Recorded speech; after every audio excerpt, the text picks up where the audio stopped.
You're listening to the AfterBuzz TV network. Now, the largest new media platform on the web and your #1 source for after-show entertainment.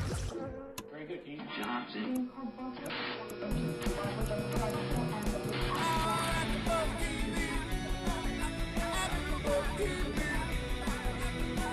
From the AfterBuzz Studios in Los Angeles, California, presented by Maria Menounos and Bing.com, and streaming live thanks to Akamai Technologies, this is AfterBuzz TV's WWE Monday Night Raw After Show. We'll break down tonight's episode and get you all the latest news and gossip. If you'd like to buzz in on tonight's show, you can buzz us at 424-256-1729. That's 424-256-1729. And now, another post-game wrap-up show for your favorite TV show. It's AfterBuzz TV's WWE Monday Night Raw After Show. Yeah. Good evening, ladies, gentlemen, boys, and girls, and welcome to AfterBuzz TV, brought to you by Bing, because Bing is for doing, and we're doing another Raw recap after show. Back again. I'm Ryan Katz, a.k.a. GQ Money, and I'm joined by my side in this nice little intimate studio by Ryan Klum. Hello. Josh Padgett. Ooh, yeah. We got, wow. I got the Macho Man here. Macho Man. Hey, was that the Macho Man, or was that Black Machismo? I'm looking at him. I'll give him the rub, man. I'm looking at Josh, and I got to say, he is a Macho Man. All right. Well, we got the week of October 8th, Monday Night Raw, the 3-hour spectacular, where it seems like WWE was trying to pop a rating tonight. Vince was back. First time we've seen Vince in how long? 6 months, 9 months, something like that? Yeah, I mean, he doesn't show up too often. Very rare. The word around, his ratings have been dropping. He's not too happy, so he books himself on the show and tells the audience beforehand he's going to deliver a State of the WWE address. Yeah, and I love when Vince is on, obviously. It's there's been never, I think, a better heel or authority figure, obviously, in the history of wrestling. I mean, he is the charismatic CEO. He is the man. I mean, he is. He owns pro wrestling. Yeah. I mean, everyone can say there's these other feds, there's indie feds that we're a part of, there's TNA, there's Rings of Honors, but he owns the business. He owns like 80% of any video of all the video libraries out there. So it's incredible how much. And tonight, he was lighting fire under everyone's butts tonight. He came out there. I mean, the state of the WWE universe right now. I mean, the past 2 weeks.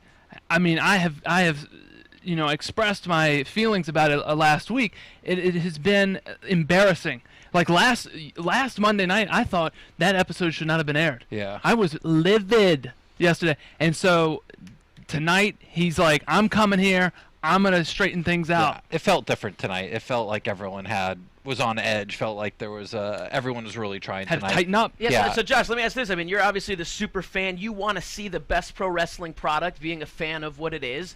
What is it that you were hoping Vince was going to bring out of everybody? And before we even get to the breakdown of the matches, do you think that he was able to deliver? I think he did deliver. Tonight was, it was miles past what we've had the last 2 weeks. You still had, we suffered from a few of the same problems here and there, but a lot more wrestling. I mean, my God, we got 3 hours. Yeah. We have 3 hours. Yeah. Let's get some more wrestling in here. You have so much talent back there. Let's use them. Yeah, and it feels like they started using some of the guys that were like Wade Barrett and Antonio Cesaro, which have been kind of in some glorified squash matches. They had some bigger matches tonight. They had some longer matches.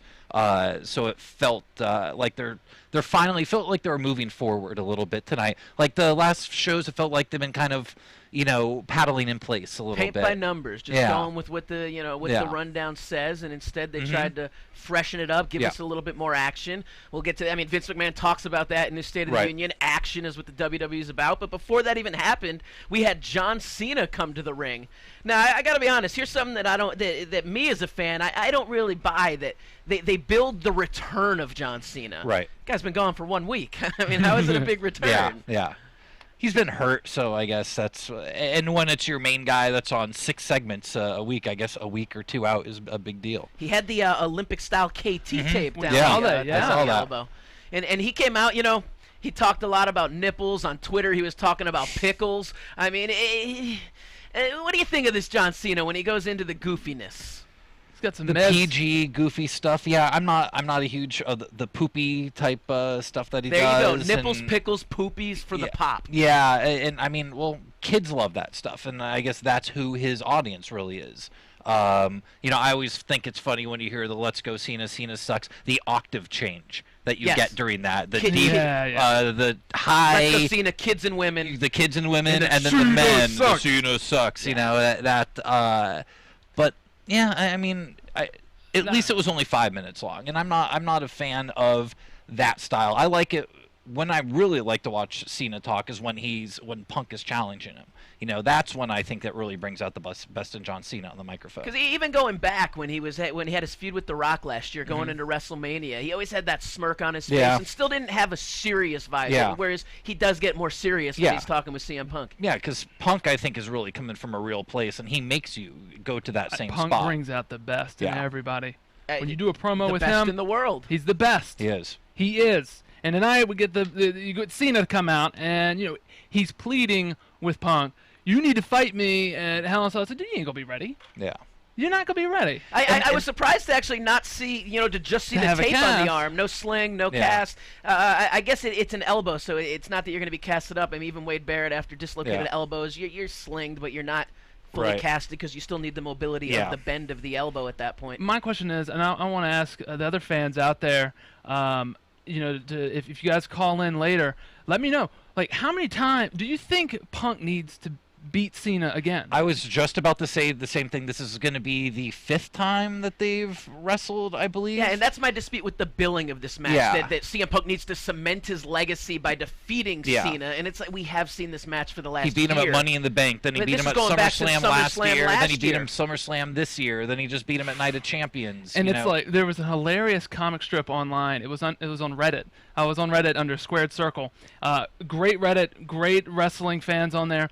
Someone drew a comic strip of Punk fighting Cena like in Mordor, like on a rock falling into lava. He defeated him there, and then he's under the water, and like Cena's on a shark, and Punk says like, "You beat him here, you beat him under the water with the shark," and then it's like, "But your true test, if you can beat him one last time," and he's like, "Are you listening to me, Punk?" He's like, "No, I'm trying really hard to get people to hate me," and it's so true. It's almost like making me think of what they did about a year ago with Christian, the one more match, But they're just giving it to Cena, And we also know he should be saying that. I want one more match. No matter what the result, if this match actually happens, we're going to end up seeing it again in another type of stipulation, in another big main event. Yeah. So I mean, that's my only problem with the build of this feud. And why rush him back? He's just come off major elbow surgery. Like, let him sit back, do somebody else. Put him on the next pay-per-view. I think that's a Vince wanting to believes that Cena is ratings. Yeah. I mean, as much as internet fans and the diehard male audience, picks on Cena and doesn't really like him and think he's stale and are getting bored of him, he still does bring the audience. Yeah. He still does bring the numbers. And I disagree with all those people. That I think he's actually very underrated. Honestly, as a worker, I think he's a really solid.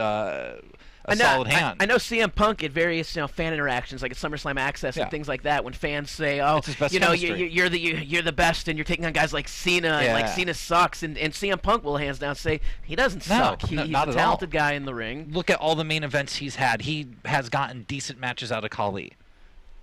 Anybody you stick him in a main event with, he'll pull at least a decent match out. Yeah, man, Cena's a beast. Anybody could throw Big Show up on his shoulders like that. Popeye like forearms in person, man. I mean, it's the craziest superhuman. Looks like absolutely. And let's not forget, the guy literally works like 356 days a year. He works more than any of the. He's the #1 guy, and he works more days than anybody else. He is just. He works so hard. And for that's that one of those things that irreplaceable. That's what Vince loves about him, because Vince is a workhorse himself, and they talk about that Vince, as well as Cena, sleep like 2-3 hours a night at max, and they're just always up, doing, moving, trying to make things happen. Look at all the wishes he does. Cena has done something like over 200 wishes for Make-A-Wish. Yeah, I think it's the most of anyone ever. Ever. They don't touch him. Yeah. Yeah, and this is a guy that just everybody needs the time with, and he just does more and more. He does more than anybody else. So I mean, he's irreplaceable. He did his thing. He got the build up to get CM, make the plea to CM Punk. He left the ring, and immediately when leaving the ring, Ryback's music hit, and we see. All right, let's move it along. Exactly. I love it. 15, I love it. 5 minutes. Oh yeah, 5 minutes. Not a 15-minute promo. I mean, look at this. We cut a longer promo than their promo this time to start our first segment. Yeah, How about absolutely.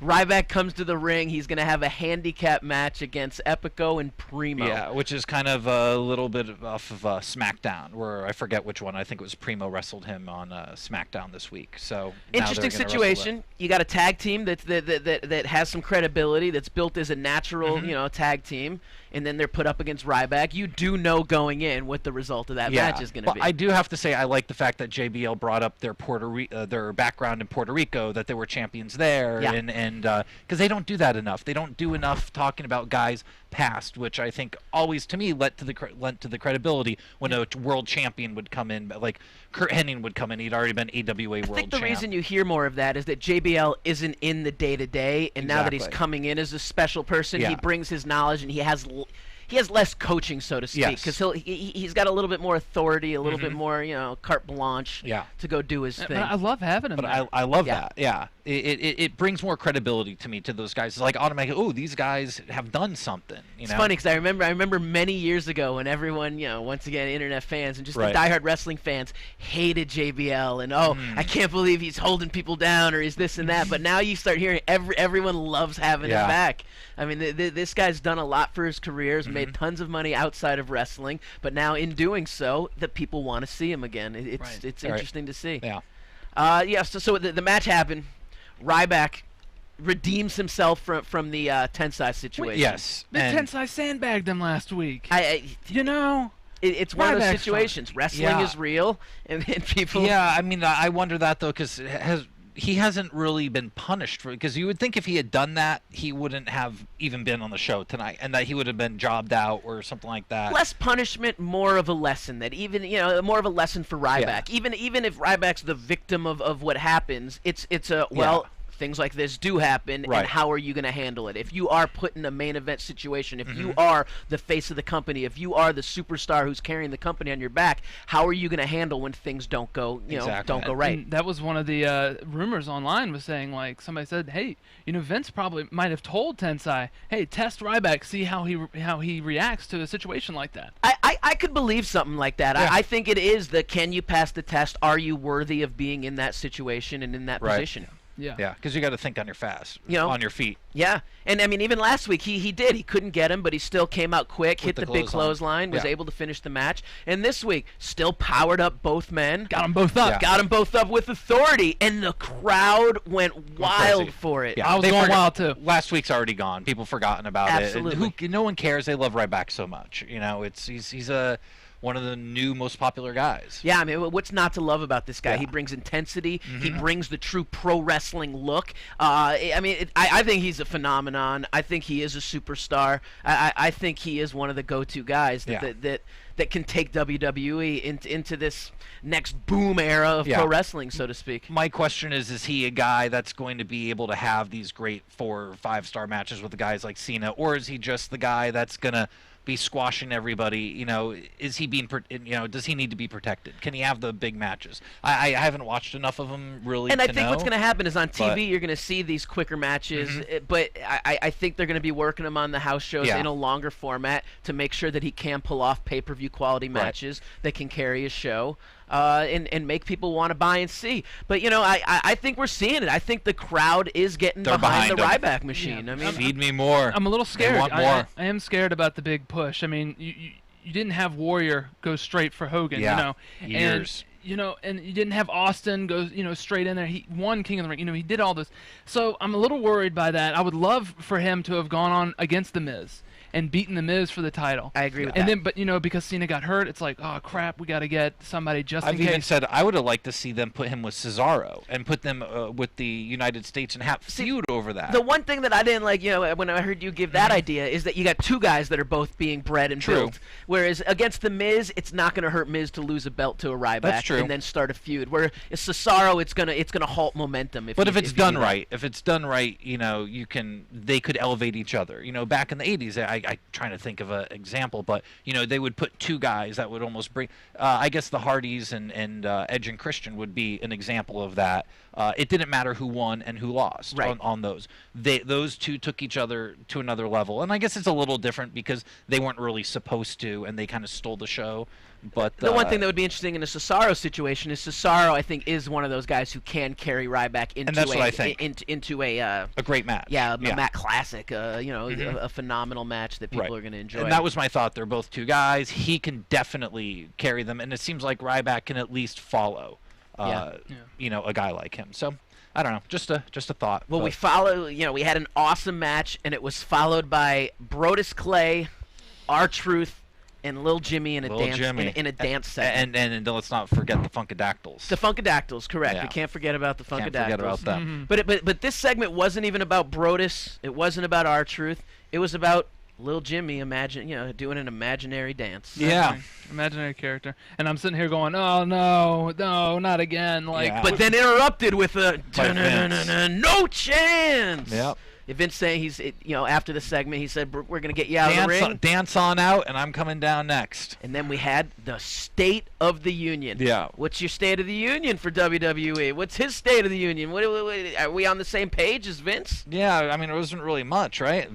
Punk came out pretty quickly. Yeah, but after Vince said that WWE has room for dancers, has room for leprechauns, big red monsters, goat-faced vegans. Exactly. That's right. And that they're all about action, drama and pathos, as he said. That's right. And then we got the interruption. From Best in the World. From the Best in the World. You believe it. You do believe it and want to give CM Punk that respect in person. You believe he is the best in the world. I agree. I hate the BS heel stuff they're forcing down our throats. I hate it. Let him be his type of hero. Let Cena be the superhero. But you can let him complain about respect. Right.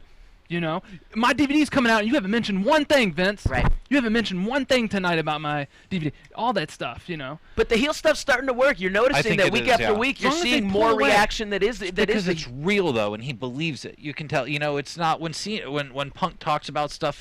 You can actually sit there and go, he's right. I mean, maybe I don't like the way he's talking about it. Maybe the way he's delivering it isn't in the nicest way. Yeah.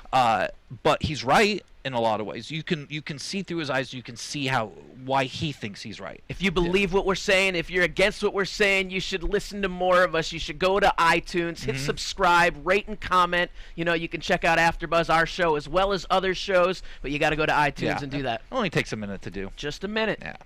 But yeah, Punk slaps him in the face. Boom. Down. Bam. The slap heard round Sacramento. That's right. And let's not forget, Heyman was kind of pulling Punk back a little bit too, saying, "Hey, this is the boss, man. You gotta."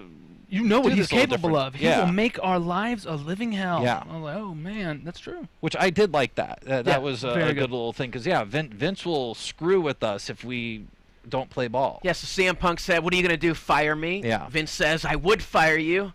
But then says, if you don't wrestle me tonight. Yeah. And he said, I walked out a year ago. I'll do it again. Yeah, I mean, the threat, but then pulled back by the big boss, saying, "No, I don't care about your threats. We're gonna let this happen tonight." I want smile on Punk. I think all of them have this. You know that Vince is hiding a smile in that situation. That he couldn't wait to get in the ring with the Punk. You know that he loves his situations and his feuds with Austin. Yep. And I mean, he loves Punk. Just loving it.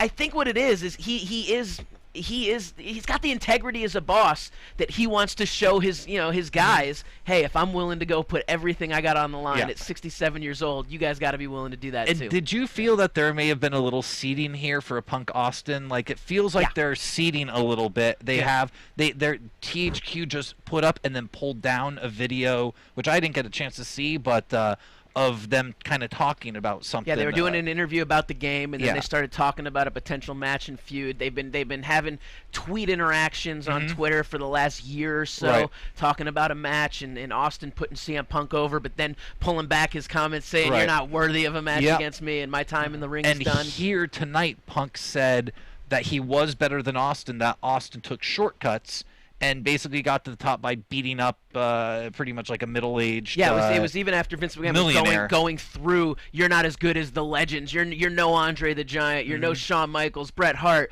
You're no Steve Austin. It was through the Steve Austin that, boom, there was the cutoff. Right. There was the Steve Austin cheated his way to the top, or shortcutted his way into opportunities. So, I mean, I think they're definitely setting that up. I just don't know if Steve Austin's going to get in the ring. Yeah, and I'm hearing it wouldn't be this year. It's probably WrestleMania, 30's coming up, I think. Yeah, so it'll be 31. It'll be 31 because you're probably going to have both Brock and The Rock at this next one, and Stone Cold's not going to – he's going to want to be the headline on that. He's going to want to be the main guy. Yeah, and he's also just had surgery, I guess, so. Yeah, well, fingers crossed. But, maybe they seeded Rock and Rock Cena for a year, so maybe we'll do the same thing with Punk Austin. Last thing I'll say about this segment is that even though this one went a little bit longer in time, this one had a nice flow. It didn't feel like it was dragging on. It was the perfect cup of coffee. It's a Punk promo. It don't matter who's in it. You got Vince McMahon, one of the best of all time. Nah, it ain't gonna drag. And I've even been noticing, like in Punk's backstage segments and stuff, things flow differently. The blocking's different. Sometimes you get those weird, guys popping in and saying things. They seem to be much better creatively. And I'm almost thinking that he's got a lot to say going, no, this is stupid. We're going to do it this way. Punk is a student of the game. He's very smart. He loves pro wrestling. He loves the history of pro wrestling, watching what segments have worked in the past and tries to incorporate in what he does, for the present and future. Right. So I think that's why you see that it's not just the cookie cutter formula from from creative. He's saying, what if we do it this way? I think it'll come off better. And he has the power to do that now. And he's got a Heyman beside him who once again still has that Gargamel-like, evil sorcerer genius. You know? So I think they put that together, and that's why you see something a little bit more special out of them. Absolutely. So we followed that segment up, or that segment was followed up by a tag team match for the tag team tournament. We had Sin Cara and Rey Mysterio taking on my boys. I love them, the primetime players. Millions of dollars. Millions of dollars. I had no word about that. You should have been their manager. It was something I really was pushing WWE for. I had been talking to creative. There was a good buzz and vibe, and SummerSlam came, and it went, and it didn't happen. So I was pushing. I felt Did you think it might at one point? In my mind, I was thinking it could have, and then I got the call about doing this, the anger management segments, and I was like, well, maybe we can maybe something will transition in, and maybe this will be the opportunity we can turn Never happened. Because we actually shot those segments before SummerSlam, so I was like, all right, so they're bringing me in for that. Maybe they'll tell me to show up at the show on Sunday, and then it didn't happen. And Harold got the big spot, and I was like, oh, it's not gonna happen. Oh man. But I was pushing for it. I just felt like. These guys are great, but I think they still need – it's not that they need a mouthpiece to speak for them, because I think they're competent and they can speak for themselves, but it just gives them that little extra shine, Yeah, I mean, they started with an agent and agency. I think to still stick with that, I mean, it was working. It was a fluke of why it ended, that they still could have continued it, and I don't see anything wrong with a new agent picking up the representation. Yeah, it would have been good. And I got to say, I'm liking the team of Sin Cara and Mysterio. I think that's a really good pairing, and I hope it's going to last longer than this tag team tournament, that they actually keep them as a legit tag team. They look good together. I like the double mask thing. Yeah. And also, I think Sin Cara could really learn from Mysterio. I think he's kind of going through some things right now that Mysterio went through earlier in his career with injuries, coming back, having to change his style a little bit. From the Lucha Libre Mexican style to more of a traditional WWE American style.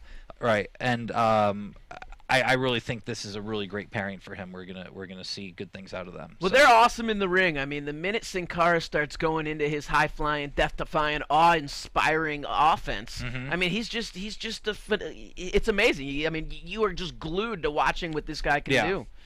They need to evolve him as a character a little bit more, not just be the masked guy that does this. Josh, you're a little more quiet. I don't know if you have the same vibe. If you're feeling the flow of these two guys. What do you think? Well, I love those guys. I come from more of a theater background, and I don't understand the mechanics of wrestling like you guys do. So when I'm watching, I go, wow, that's pretty, or that's hard. As an athlete, I'm like, oh yeah, that's some very impressive stuff.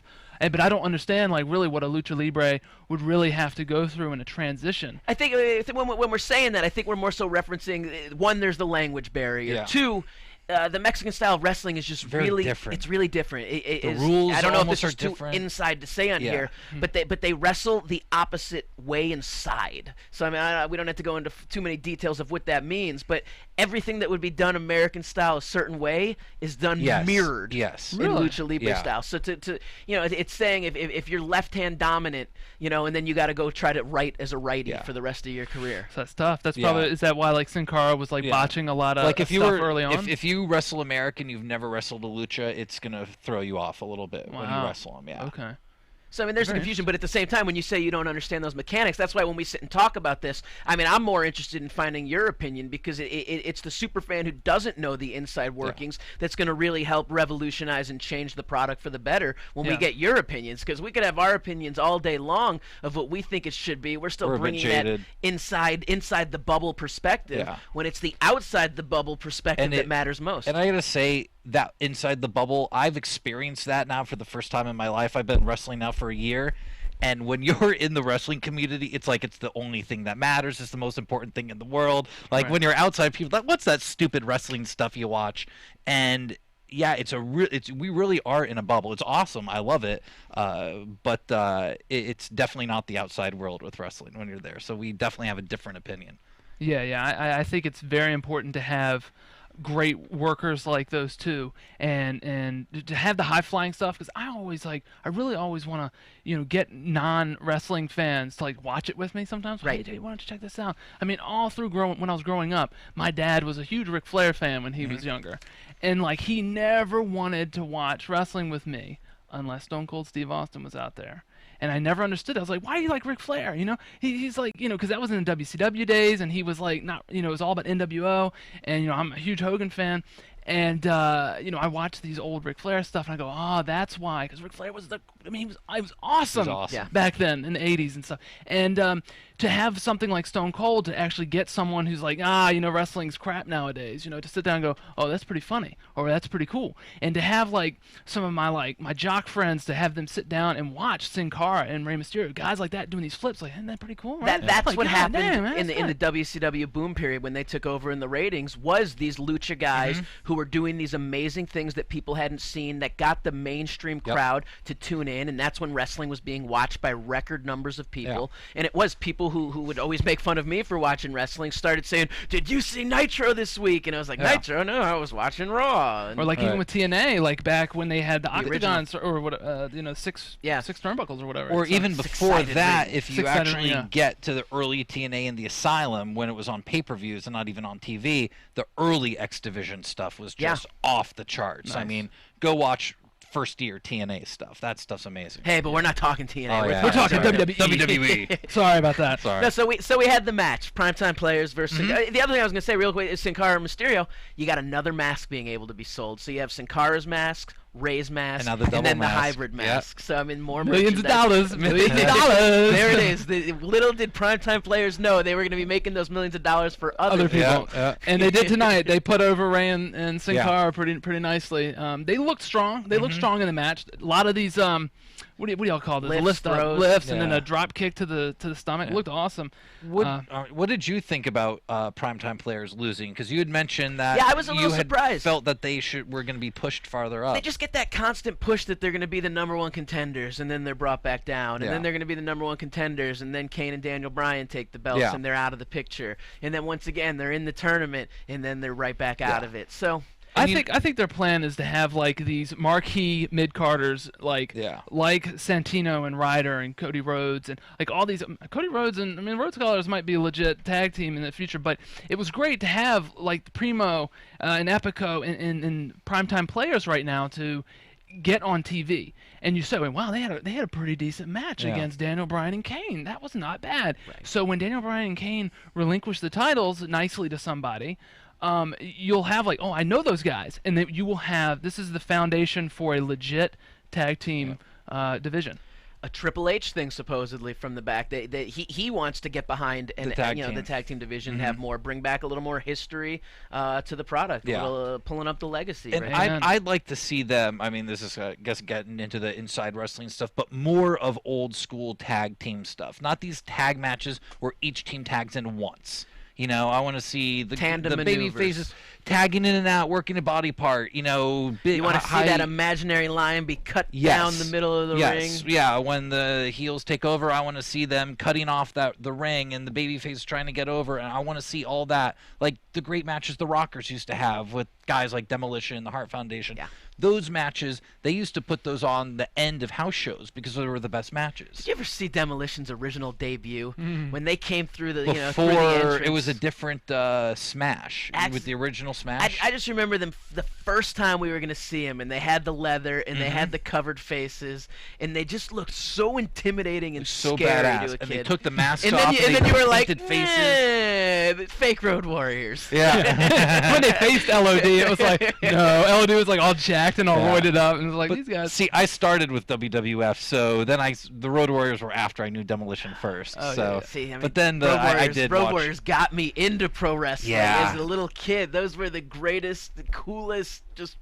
They used to take the spikes off and spike people in the eye, and those were. And those were the moments as a kid of, well, is that real? Is that real blood? Because I remember as a kid, you'd hear fake blood, and then you learn once you get into it. There's no such thing as fake blood in wrestling. They actually have used it, and when the first time they ever used fake blood was? It was WWF. It was a Raw back maybe like 2000. It was X-Pac. And he came from, I think Kane actually beat him up, and he came from the back already bloodied. There was a fake blood. That was the first time I do ever remember that used as you say that. There was a fake blood moment in WCW when Hogan took on the Ultimate Warrior in one match, and Hogan was going for something, and I think they were doing fireballs too. Right. And Hogan went for to get it out of his trunks, and he dropped his little baggie of materials. Oh no. And there's flash paper and a little vial of blood, and you're like, oh my God, what's going on? Yeah, he was supposed to fling it in Warrior's face, and it went off in his face and singed all his eyebrows. It was terrible. Sometimes it doesn't go as planned. I've had a fireball blow up in my face in the past. I was using I was using a little trigger device. It misfired, and I went to look in it to clean it out, and it popped in my face. It took off my whole entire goatee. No. It was crazy. Oh, that's funny. All right, well, let's roll back here. All right, we're back to WWE action. October 8th, Monday Night Raw, and so the tag team match ended. Yeah, and what do we have advertised for us? Wade Barrett versus the WWE or the World Champion, Sheamus. My God, couldn't believe what I was hearing. Couldn't believe the graphics I was seeing. You're saying Wade Barrett's got this momentum building push, and they're already going to put him against Sheamus? Yeah. Yes, here we go. Thank you, Vince. Thank you. But then we hear the Big Show's music, and we're like, they just screwed this match up. Oh, man. Big Show's going to come in. But then the swerve was on us because he just went to commentary. I was like, okay, he will mess up the ending of this match. We know that, but at least we'll get a match. We had a good match. We had a great match. Yeah. Made Wade Barrett look good. Yeah. He had him. He was straddling Sheamus and just close fist right in the face. Ref's like, hey, stop. He's like, what? I mean, it's okay. And he's like, hey, stop. No, it was a full 2 segments, I think. So we had a good 12, 15-minute match, maybe, and there was aggression, there was tenacity, and there was just some sick bumps. I mean, Barrett was getting tossed over the rope constantly. Yeah. There was a great Sheamus got tangled up in the ropes, and Wade Barrett came out and just gave him a big boot to the face. And you saw it. You were like, go back, rewind it, because Sheamus went flying over, smacked his head right on the floor. When he went right over. That was I think we were talking about. We think he hit his head. Yeah, won't be surprised to see if we see some reports tomorrow that Sheamus suffered a mild concussion, possibly. Yeah. I mean, if he didn't, what a hell of a performer Sheamus is, because you just saw those eyes roll back into his head. Yeah, English and Irish going at it. You know, great line by JBL right there. Thank you, JBL. Yeah, I mean, once again, adding something to commentary, a fresh perspective, a new voice. I've loved having him on there because it really has freshened up the commentary. Yeah. Cole's a terrible bad guy announcer. I don't like him as that. And he's JBL's not. And supposedly he's not even heel anymore. And after Jerry, back. It's done. So we're in the midst of this amazingly good match, and then who comes into the ring? Was it Tensai? Tensai came down and attacked Sheamus because Sheamus attacked him on SmackDown. Okay, so he was getting some revenge. He was getting some revenge because on SmackDown, what were the matches? It was Sheamus versus Miz, and Big Show came down and punched Miz and got the DQ and screwed over Sheamus. So then Sheamus came down and did the same thing later on and attacked Tensai. So Tensai won, but he got bro kicked. So this was him coming back and attacking him. So Tensai and Wade are like teaming up on Sheamus. And they're doing the normal, like, here, I'll hold him and you come kick him. And that's when Sheamus reverses it, takes them both out. Big Show slides in and catches the bro kid. Yep. And just laughs at him. Tosses him back over again. Another cool moment, the throwing over the rope. I'm sorry, that was the time where he hit his head. That was the time he hit his head. At the very end. Poor Sheamus, just get beat up tonight. I mean, he's a big boy, and I think he can take it. And when you're the champion, everyone is gunning for you. Everyone wants to take you out, and everyone wants to hurt you. I'll tell you, there's many ways to go over that top rope. That was a scary-looking way. Like, I wouldn't want to go over the top rope that way. Just kind of sat him up and then flipped his legs over. I mean, there wasn't much to grab onto. The dangers of fighting a giant. Yeah, that Once again, but that's those moments watching it as a fan where you go, well, that part was real. Yeah. And that's what wrestling needs is a little bit more reality, a little bit more of the blur the lines of fiction right there. Yeah, so that match, great wrestlers, great outcome. It made everyone look great. Another thing that we got great going on is our fall lineup. Absolutely. Look, guys, your friends, your family, anyone who are non-wrestling fans or any other shows that you like to watch that aren't wrestling, if you like them, we probably got an AfterBuzz for it. So go to the website, check it out. Anything, Walking Dead's coming up next week. Oh yeah, holla! I'm a fan of Revenge. I like to tune in to hear what everyone's got to say on the recaps of that. New show 666 Park Avenue. Dexter's just back. There's tons of AfterBuzz Survivor. shows. Knock it out. Absolutely. Anyway, as far as that's good acting. Terrible acting. AJ in the back. She did this. Had a little thing with Punk. I don't even remember what was really said. Punk was just saying, "Look, I'm gonna hurt Vince tonight. I'm gonna break his legs. I'm gonna break his arms. I'm gonna break his face." And AJ was doing this like, right, you're gonna allow it. And I'm like, stop. But bad segment followed by another great match. Boom. Yes. Let's go right to it. Oh, so good. Tyson Kidd, and we were talking about this before. Like, we hope this isn't just a squash on Tyson, that he's given a chance to do something. No, it wasn't. The hype was made for the United States Championship. Yep. We got to see a little backstage skit with Antonio Cesaro at the concession stand, talking about fine dining. I wasn't sure where it was going at first because no Americans consider arena concessions fine dining, but the segment actually had some humor. With the obesity of America. Yeah, great promo. Funny. Great promo. It was great. Bravo, Antonio, with your big nipples. Is what Cena said about him. But I don't know, they looked fine. His pectorals are kind of big. And a very cool hold-to-hold move by Tyson Kidd, which, I mean, most people out there don't care about the little hold-to-hold stuff. I guess as wrestlers, we appreciate that stuff. But even as a fan, it was something you haven't really seen. Is that, Cesaro initially got the offense with the hammerlock.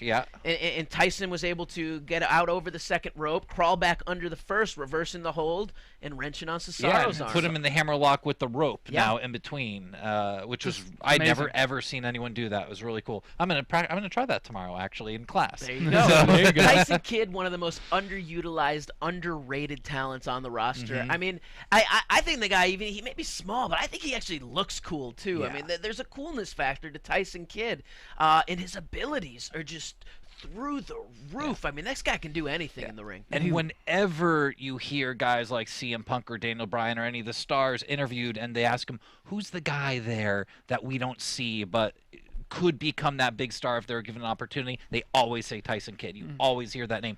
He just needs a chance. He just needs a chance. And hopefully, we've been waiting for it, and hopefully he'll start to get that. Yeah, we were worried about this squash, but instead he got to show his skills, have a competitive match. Cesaro did come out the victor. Which he should. Absolutely. With that awesome European uppercut lift. Yeah. Oh, so man, cool. thing's killer. But it didn't hurt Kidd coming out of this. No, not at all. He looked great coming out of this. I don't think anything could hurt Kidd or take his status any lower than it is, though. That's true.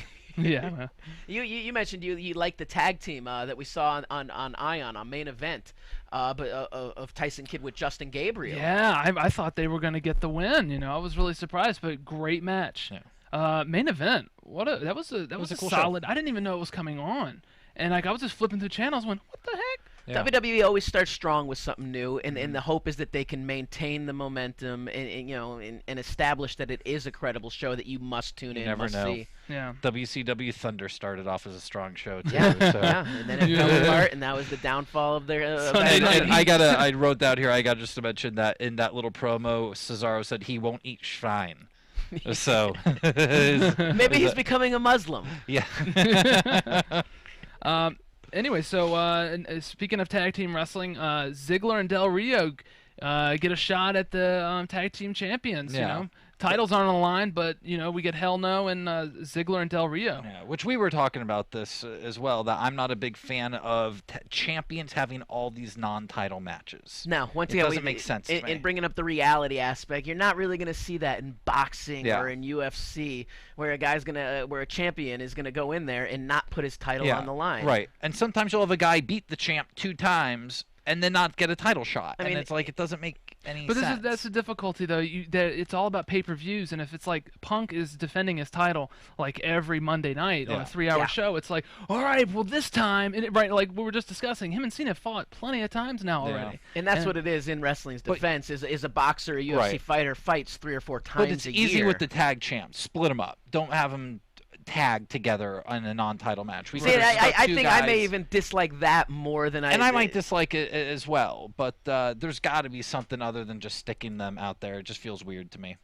But the match, it did happen. It was a good match. And it was another solid match. So that's the one thing we can be saying so far on this show. Solid wrestling. Every match stepped up. Guys were putting it out there. Yeah, Vince was out there. He's ready to bleed for the company tonight. And Team Hell No came out on top, very convincing. They had their normal squabbles with each other, and they had the double where Daniel Bryan tagged himself in, did his move, and then Kane got it back and stole and got the big choke slam for the win. Right. Now I may be bitter and just having issues containing my anger, and may need to take some new anger management classes. Oh, that's right. But I don't know if. Have you guys kept up since anger management class? I've been trying to call them, and they ignore me, which angers me more. I try to get appointments with Dr. Shelby, and he's like, no, I'm on the road, too busy with Kane and Daniel Bryan, and I can't take your call. No. And I'm like, Doc, I got money. I'll pay you $250 an hour. Give me a half hour. I'll pay you for the full. And he's still like, nope, too busy. Can't take your calls. And that's when I start stressing, and that's why I'm sweating, and that's why you're hearing me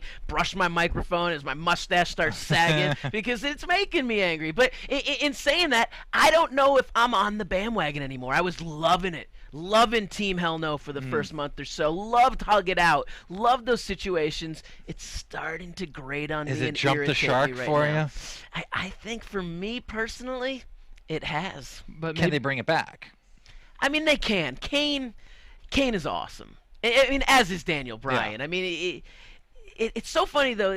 Daniel Bryan, who was so uncharismatic when he came into WWE, and I mean, even the jokes with NXT were just how he had no personality. Yeah. And now the guy's got like the biggest personality on the roster. Yeah. I mean, and it's not just what he says, and it's how he does his facial expressions, his absolutely even when he's getting angry and he's puffing his.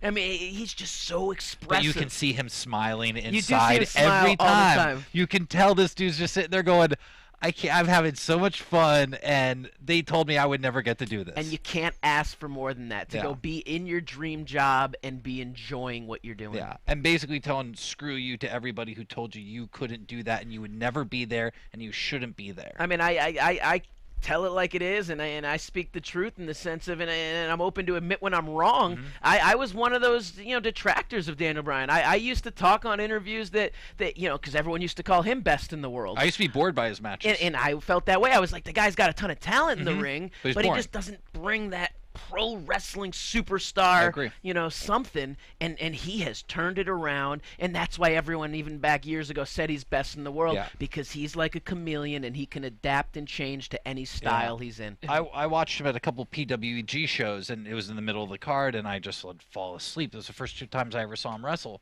and I mean, maybe that wasn't the best place for Daniel Bryan to be in the middle of the PWG shows with all these flips going on, but yeah, he used to bore me, and now he's one of my favorite guys, and I really, am entertained by him. It was teased earlier in the year, and I would love to see in a WrestleMania match for the best in the world status. Yeah. I'd like to see CM Punk versus Daniel Bryan in a WrestleMania main event. Guess what? Make that an Iron Man, 60-minute Iron Man match. There you go. You know they're probably pushing for it. They're asking Vince, let us do 60-minute Iron Man match. 2-hour, 2 out of 3 fall Iron Man match. I mean, a pay-per-view in its own. I think the funny thing is I think it would do some decent numbers. Yeah. And I think it would turn the heads of a lot of the board of directors, a lot of the executives in WWE to say, guess what? Times are changing, and people are looking for something a little bit different than they've been seeing. And those are two guys that can do an hour match. There aren't a lot, that's a lost art. And I guess a lot of people don't realize that when you had the NWA champion back in the day, you were the champ. You'd travel around to all the territories, and you would wrestle an hour match against like the champion of that territory. Mm-hmm. What people also don't realize is when you look at professional sports and see hour-long games and there's rest times and there's this and that. Pro wrestling, like an amateur wrestling, like an MMA fight, an MMA fight could be 3 5-minute rounds, 2 5-minute rounds. Amateur wrestling, 3 2-minute periods or a 5-minute period in freestyle kind of thing. Being in the ring for 5 minutes takes a lot out of you, more than you would think, because you'd sit there from the fan perspective and go, wow, you guys just did that for 5 minutes, big deal. But it's more than if you can run for an hour, you can practice and train all you want, and the second you get through the ropes, I mean, it's the lights, it's the adrenaline, it's the intensity, but it just drains your body and fatigues your muscles so fast. If you ever have a chance to get in a ring, try to run the ropes for 30 seconds. Oh, yeah. I've run them for a minute before, and I've fallen down. To get, when going through a WWE tryout process, guys are pushed to where they got to run it for 3 minutes straight. It's ridiculous. And then do other drills before that or after that as well. Yeah, they call it 3 minutes of hell, I think they call running the ropes for 3 minutes. They do a drill called grape squishers. I've done those, followed by the 3 minutes of hell. I mean, and it is brutal. So, I mean, just to put in perspective what an hour-long Iron Man match would be like, but these guys can do it, and I don't think there'd be one boring minute in that match. Daniel Bryan is one of those guys. I mean, he would be able to do that, and no one else in that company right now is more over than him. I mean, tonight he was even able to pass over a Larry King promo in the back. And it was like, oh, this is bad, but it was actually he pulled it off at the end. He gets more reaction. The minute his music hits, you just see the audience start to move. What surprised me also was when there was a punch exchange. He was getting the yeses from the crowd, which to me, I don't know, it almost becomes the face reaction versus why the crowd does give him that bad guy heel reaction. I think that one moment is they love to hate him. And they love to yell it. Because his whole heel thing was like that everyone... he was coming out there, everyone was booing him at the time, and he was saying, yes, I'm awesome. And now everyone's like, yes, you're awesome. He's like, no, shut up, I don't want to know. It's great. It's a total flip-flop, and it works. And they can flip it again. I mean, you can go back and forth with that thing forever, and then you can bring maybe out at some point. You brought up a Larry King segment in the back, but before that segment in the back happened, we had Larry King Now happen live on stage, on the top of the stage, under the giant Titantron, featuring The Miz. Yeah, it felt a little strange. Just all of a sudden, Larry King was there. There was no build-up really or anything, they right? They mentioned him earlier in the show that he was going to be there. They did say that Larry King was going to be there, but I agree. It felt all like of a sudden it's like, oh, all right. And that's what made me say to you, I wish the Muppets would come back. Yes, because I just loved when they had Muppets on stage and all that. But I just want to say, happy birthday, Miz. Yeah, that's right. From the heart, man.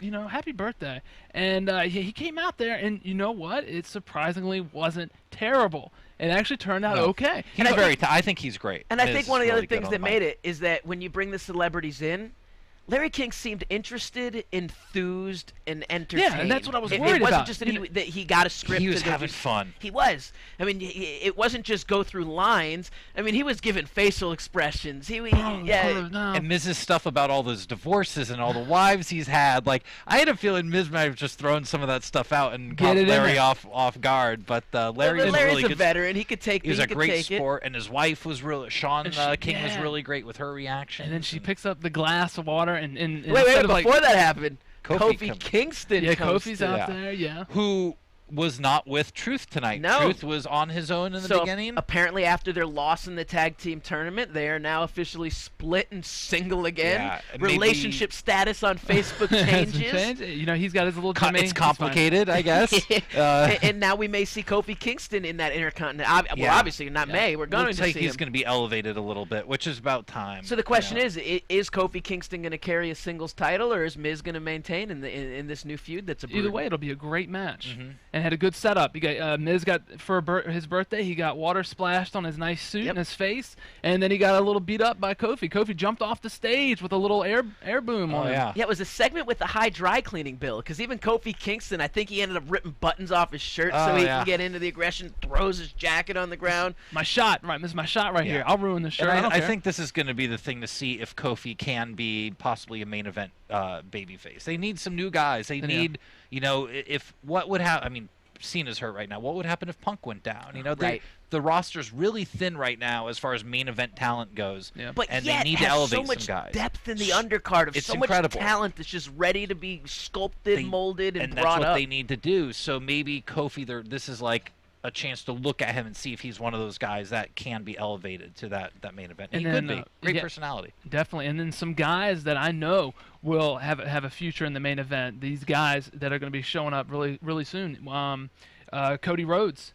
The Rhodes Scholars showed up right after that. Cody Rhodes and Sandow, my boy. Sandow, I love Sandow. Versus Zack Ryder and Santino Marella. Yeah. Fast match. Squash. Because they deserve it. Santino, Ryder, hilarious guys. Great singles matches. I mean, Santino, so talented. Ryder's awesome. We don't need them in a tag team. It was a great way to push Rhodes Scholars over, and it was awesome. I've got to say, I love Damian Sandow, and I love his style of storytelling.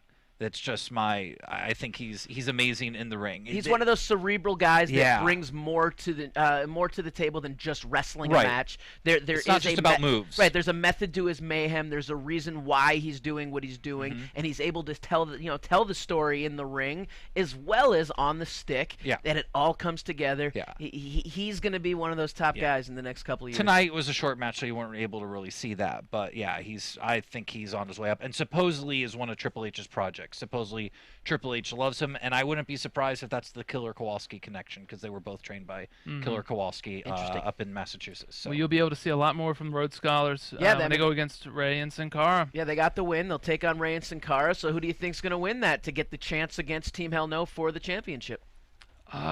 Rhodes Scholars. Yeah, I gotta go with Rhodes Scholars. I mean, if you want to do basic math of good guy, bad guy, I mean, it would make sense that the bad guys would go, because we have Kane and Bryan are kind of, they're playing them as baby faces. So in saying that, is that one of those somewhat problems of the state of pro wrestling right now, that there is such a formulaic probability going on there that we know it's going to happen, and it has to be this team? It's just always been that way, though. I mean, since I was a kid, you've been able to predict, well, if this is a bad guy and they're setting up this match, well, depending on who wins this, we're going to know who wins this match. So, Josh, once again, being a super fan, does that bother you when you can predict and who's going to go win a match before it happens, or no? Because you still appreciate the aspect of what the match is. Yeah, I mean, I got surprised. I still get surprised at times. And I'm a little bit older of a fan. I'm not a kid. I mean, 22. Yeah, well, no, I'm not 22, but it's. I think for coming from a kid or a teenager, you're not going to really know how those things work. I mean, I've been hanging out with you guys for the past few weeks. I mean, I've gotten a lot more educated just in these past couple months that I've been doing this. So I'm gonna have to educate you at a show one day when you're yelling in the crowd, and I drag you over the barricade, pull you into the ring, and deliver like my koala splash of doom. I'll take it. I'll take a bump for you, man. I have no problem with that. For me too, though, you got suspension of disbelief when you're watching a movie. And remember the Titans are gonna win or whatever, but it's the journey of getting there sometimes. So. Yeah. Even if you know who's going to win, it's not really about who wins and loses in pro wrestling. It is, but it's getting there. It's the journey that we love. Do you want to watch, a 30-second match where one guy wins, or would you rather watch, 20 minutes of, the guy you didn't want to win? You'd rather watch that great match. It's not about the the end result, as long as it's good with the story. Speaking of great matches, that's what I was thinking when the women's match got announced. Right. Yeah. Right. Eve Torres versus Caitlyn. We had Layla at commentary. This was the last match before we the had big Josh hype on the main fast event. forward button. Oh, no, sorry. and it got stuck. It got stuck, I promise. No, it wasn't that we didn't watch it. We went back. We went back, watched it, we but got there it. was technical difficulty getting past commercials and stuff. Decent. That's the problem with the Divas, with the Divas division. There's an inconsistency. There's high points and then there's low points, and there's high points and low points. I think Caitlyn had a nice showing. She got to show that she was the power woman right now, in there, hoisting Eve up on the shoulders, but... Yeah, and then she locked in that ankle lock on her injured ankle and got the win, and then after the bell, she wouldn't let go. See, but what's funny about that, though, is once again... They didn't really bring up in reference. Right, they didn't bring up in reference the hurt ankle from the angle. So the last 2 weeks, we've been sitting there seeing this angle develop, and then this week they just ignored it, and we just got the match. But instead, Yeah, I think they just forgot. They messed up. Commentating, Vince was probably in the back getting ready for his match, so he probably, didn't yell in the ear like, "Hey, make sure you mention that." I don't know. All it took was during the intro to have one little vignette, the little picture-in-picture box come up, just reviewing what had happened the last couple weeks. We see it. Caitlyn's hurt. Layla goes in, tries to cover up, not make the save, but stop Eve from going. And Eve kind of gave the look like, "Oh, I'm sorry, I just got caught up in the moment," pretty much. Yeah, and solid match. There was a segment with Paul Heyman and Vince McMahon in the back, and I want to be really quick because I want to get to callers, but yeah, we need to hurry up so we can get to some callers. Yeah. Heyman asked for a truce, and Vince McMahon called him out, and he's like, "You're lying to me right now. You're not gonna fool me." And they had this really neat, like intelligent, like old guys trying to outwit each other thing, and it's like, we're dealing with Vince McMahon here. Yeah. This isn't just anybody, Paul Heyman. You're a brilliant guy. I would love to see like a Game of Thrones-esque type thing with all the intelligent, like the pawns and the kings of WWE. I just started thinking about that. I was like, man, that'd be great if like Heyman gets his guys, Vince McMahon's like the ruler. It's like Cena is our warrior. Ryback is this nasty. It'd be really cool to have like we're playing a game now. Punk has the power right now. Heyman has that card. I thought it was really cool. My imagination just started rolling with that. And I think, like, man, if I was writing, that'd be cool. Fantasy I would definitely throw that out there. I'd be like, hey, Yeah. guys, what do you think of this angle? But anyway, we fast forward. He says, Heyman, you're full of crap. Get Punk ready. I'm going out there and we'll fight him. And they had their fight. Yeah. Awesome. Vince comes down the aisle. Punk just, boom, sideswipes him right at the entrance. That's right, cut him off. Just out of nowhere. Ring, yeah. Surprise! You were sitting there getting into the Vince McMahon strut. You're waiting to see what he's going to do to get in the ring, and then boom, out of nowhere, Which was CM great. Punk I love that. I was not fast. expecting that. Neither was I. Yeah. And it was beating the crap out of him. Vince, came back.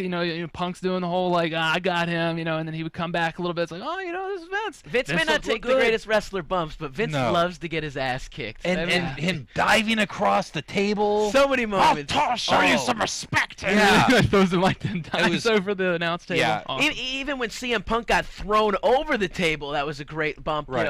Aggressive bouncing off the commentary table into the chairs. And exactly, I'll show you some respect. And maybe Vince went slip and slide action. Yeah, and maybe Vince isn't the greatest wrestler in the world, but great storytelling Absolutely. here in this match. You don't Bravo. have to have great athletic moves all the time. Came back from that Storytelling's segment with the a most little important blood dripping down the eye. Yeah, it looked like he banged on a corner maybe or some something. abrasion. Caught his eye. Maybe cut, that kick. abrasion. Maybe a kick to the head. Yeah. Punk gave him one of those. They get the kendo sticks out. Yep. Have their ways with that, and then what ends up happening here at the end? The TV went off. Exactly. So CM Punk ends So up we got getting cut control off, of Vince but again. we looked it up. Hoists him up on the shoulders for the GTS. And then Ryback, I believe, came out is what because we're now on the internet from what we've read. This may be a great time to possibly even take some calls. Yeah. Because Somebody inform us what happened. What happened? But yeah, I guess Ryback came down, and then Vince basically told Punk that he had to choose either Ryback or Cena to face at Hell in a Cell. There you go. And he has till next week. So as much as everyone doesn't want to see the same match again, I, in this situation, would rather see Cena versus CM Punk than see CM Punk versus Ryback in the cell. I think it's too quick, too soon for Ryback. And you could destroy Ryback. Like, this could kill Ryback. You know, if you do it wrong, I think you could lose his character. That's what I was thinking, and that's where my mind was until you just said that. As my mind now goes into my fantasy booking style thing, unless Ryback can destroy without winning, can somehow destroy and obliterate CM Punk in the cage with a gimmicked cage where there's some sort of through the cage, there's some sort of destruction where the match doesn't end. I mean, they can't have a disqualification finish, but some sort of finish that lets CM Punk maintain and hold the championship. But then you got to keep him away from Ryback for a while after that and not let Ryback just then, because then the normal thing would be to set up for the next pay-per-view. So then there's got to be something there. So the way that you can make this out is you have a Vince McMahon involved, and Vince McMahon's cheering Ryback on in that situation.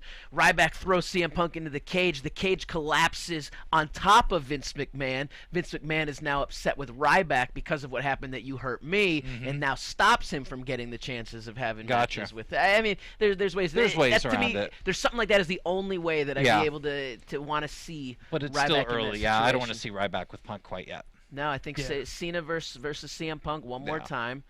Let CM Punk cement his legacy by defeating him in the cell, and then even as a bad guy, I think fans go home happy in that situation. So, we talk about it. Overall, what do you think of the quality of the show this week? Much better, much better. I'm very happy. And you gave it like a 52 or a 47. I had sour grapes last week. I was pissed. I got like 4 hours of sleep that night. I'm like, I'm sitting through 3 hours of the show and it sucks. The podium was falling apart. Ryback. So what's your number this week? So I will get back up into I'll give it a B+. Whoa, B+. So that's like an 85 plus. That's an 87 plus. 87 plus. Okay, yeah, that's true. I'm gonna go. Yeah, since Nigel's not here, I'm gonna go with the letter grades. Okay. Because he was always confusing me with like, we do 0 to 100. 200. I'm like, what? Oh, okay. Let me think. Okay. So I'll do. I'll give him a B+.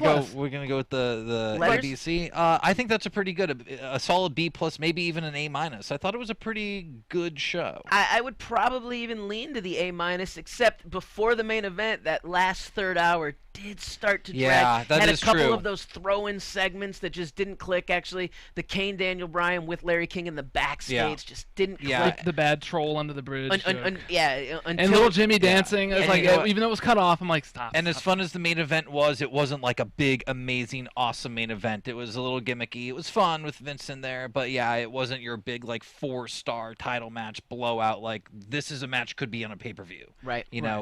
That's when the real awesome Raws happen, when you have that big match you've been building for weeks. So maybe a B+ then. And I just say, but still a great show. Let Punk wrestle, for God's sake. Let him wrestle.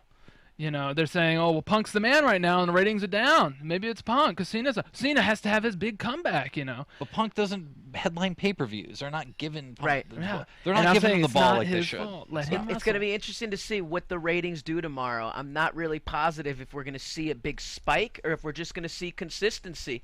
But there you have it. And we had a great show. We got a couple of weeks or a few weeks until Hell in a Cell, October 28th. Mm-hmm. Yeah. Do we have another 4 weeks? Maybe? 3 weeks. 3 weeks. So we got this Sunday. It'll be my birthday coming up. 14th, happy birthday. And then we go 2 weeks for the right. And then we go into my 44th. No, I'm just kidding.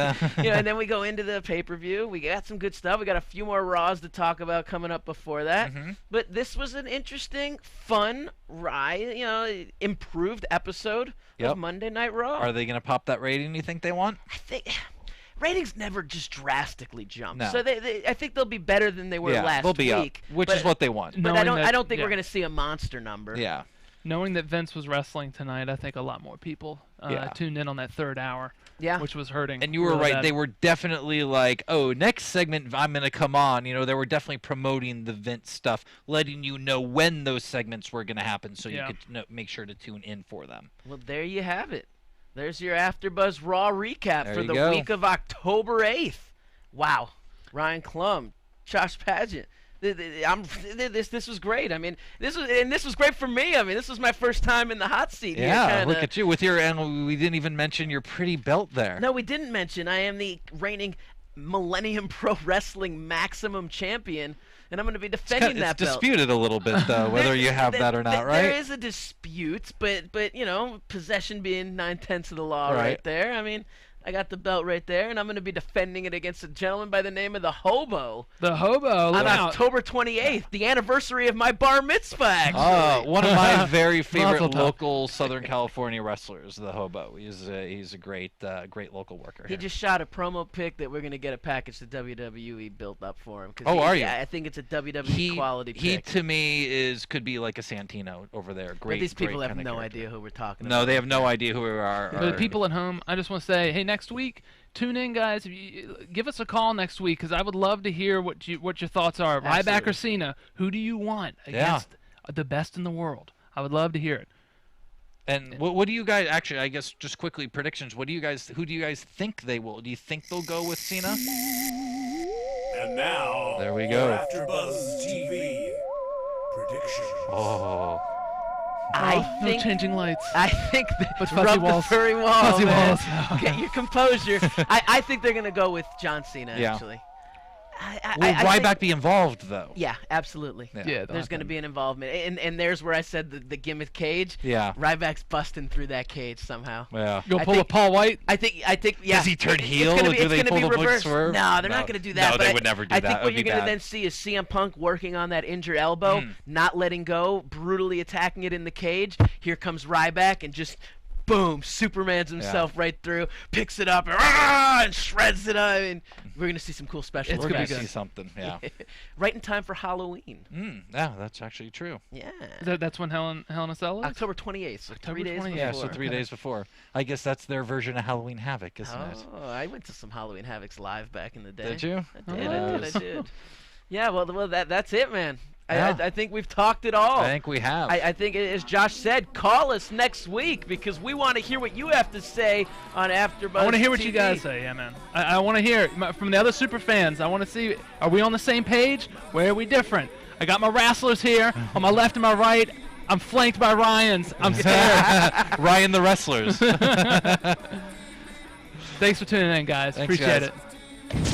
The biggest new media platform on the web. From Bing.com, executive producers Maria Menounos, Kevin Undergaro, Phil Svitek, and the entire AfterBuzz TV staff, we would like to thank you for listening to the AfterBuzz TV network. To watch or listen to other after shows and post comments or questions, be sure to visit AfterBuzzTV.com. I'm Sir Richard Wentworth, and this has been a presentation of AfterBuzz TV. Buzz you later. Ooh, yeah. The views expressed herein are those of the hosts only and do not necessarily reflect the views of AfterBuzz TV or its owners or principals.